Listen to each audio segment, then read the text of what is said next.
৪৫ বছর ধরে লুকানো খামেনেইয়ের ডান হাত। এই ডান হাতের রহস্যে কৌতূহল গোটা বিশ্ব। ৪ দশকেরও বেশি সময় ধরে জনসমক্ষে উপস্থিত হলো একটি বিষয় নিয়ে কৌতূহল থামেনি। কেন প্রায় সবসময় চাদরের নিচে ঢাকা থাকে ইরানের সর্বোচ্চ নেতার ডান হাত?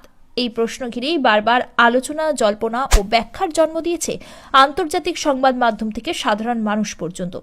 বিষয়টি নিছক ব্যক্তিগত অভ্যাস নাকি এর পিছনে রয়েছে স্বাস্থ্যগত বা রাজনৈতিক কোনো তাৎপর্য, তা নিয়েই চলছে বিতর্ক।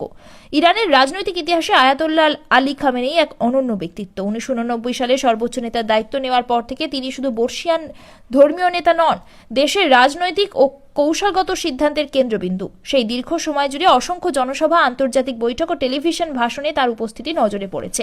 কিন্তু লক্ষ্য করলে দেখা যায় প্রায় প্রতিটি উপস্থিতিতেই তার ডান হাত আংশিক বা সম্পূর্ণভাবে চাদর কিংবা পোশাকের নিচে ঢাকা। এই দৃশ্য নতুন নয়। ৮০ দশকের শেষ দিক থেকেই খামেনেইয়ের এই ভঙ্গি জনসমক্ষে লক্ষ্য করা যায়। বিশেষজ্ঞদের একাংশের মতে এর পিছনে রয়েছে পুরনো একটি আঘাত। ইরানের বিপ্লব পরবর্তী অস্থির সময়কাল 1981 সালে একটি বোমা বিস্ফোরণে তিনি গুরুতর আহত হন। সেই ঘটনায় তার শরীরের বিভিন্ন অংশ ক্ষতিগ্রস্ত হয় বলে জানা যায়। অনেকের ধারণা ওই ঘটনার পর থেকেই তার ডান হাতে স্থায়ী কোনো শারীরিক সমস্যা রয়েছে, যা তিনি প্রকাশ্যে প্রদর্শন করতে চান না। তবে এই ব্যাখ্যাই শেষ কথা নয়। ইরানি রাজনৈতিক বিশ্লেষকদের মতে খামেনেই বরাবরই ব্যক্তিগত জীবন ও শারীরিক দুর্বলতা আড়াল করে রাখতে পছন্দ করেন। তার নেতৃত্বের ভাবমূর্তি গড়ে উঠেছে দৃঢ়তা, সংযম ও আত্মনিয়ন্ত্রণের প্রতীক হিসাবে। এমন পরিস্থিতিতে কোনো শারীরিক সীমাবদ্ধতা প্রকাশ্যে এলে তা রাজনৈতিকভাবে ভুল বার্তা দিতে পারে, এই আশঙ্কা উড়িয়ে দেওয়া যায় না।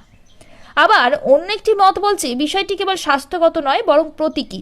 ইরানের শিয়া ধর্মীয় সংস্কৃতিতে সংযম ও বিনয়কে গুরুত্ব দেওয়া হয়। খামেনেইয়ের পোশাক পরিচ্ছদ, চলাফেরা এবং জনসমক্ষে আচরণ সবই অত্যন্ত পরিমিত।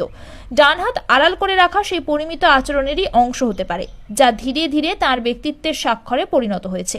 এই রহস্য ঘিরে মাঝে মধ্যেই সোশ্যাল মিডিয়ায় নানা জল্পনা ছড়ায়। কেউ কেউ অতিরঞ্জিত দাবি করেন তার ডান হাত সম্পূর্ণ অচল, আবার কেউ বলেন এটি নিছক অভ্যাস। তবে ইরানি প্রশাসন বা খামেনেই নিজে কখনো এই বিষয়ে বিস্তারিত মন্তব্য করেননি।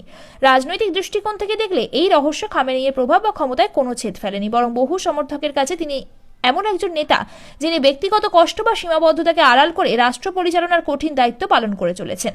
৪ দশক ধরে একই প্রশ্ন ঘুরে ফিরে আসলেও নিশ্চিত উত্তর আজও অধরা। হয়তো এটি একটি পুরনো আঘাতের স্মৃতি, হয়তো সচেতন ব্যক্তিগত সিদ্ধান্ত কিংবা নিছক অভ্যাস। কিন্তু একথা নিশ্চিত, খামেনেইয়ের ডান হাত ঘিরেই রহস্য তার রাজনৈতিক জীবনের মতোই দীর্ঘস্থায়ী হয়ে উঠেছে, আর সেই রহস্যই তাকে ঘিরে আগ্রহ, আলোচনা ও কৌতূহলকে আজও জীবন্ত রেখেছে।